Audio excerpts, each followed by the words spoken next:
इत्तेहाद उलमाए हिंद के मौलाना कारी मुस्तफा दहलवी ने आवाम से ईद उल अजहा को लेकर अपील की है। उन्होंने कहा है कि सरकार के जरिए जो गाइडलाइंस जारी की गई हैं उसी के तहत ईद उल अजहा का त्योहार मनाया जाए।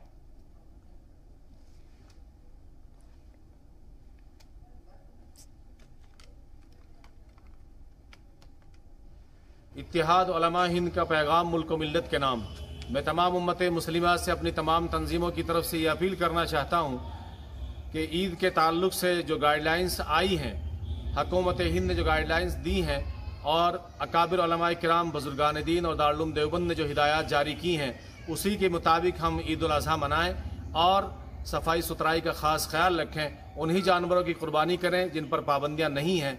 जिन जानवरों पर पाबंदियाँ हैं उनकी कुर्बानी कतन न करें।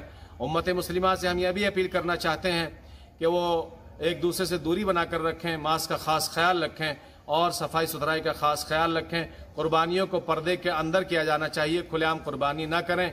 और ईद के ताल्लुक से जो भी गाइडलाइन आई है, ईद के नमाज के ताल्लुक से ईद की नमाज जो गाइडलाइन आई है उसी के मुताबिक अदा की जानी चाहिए।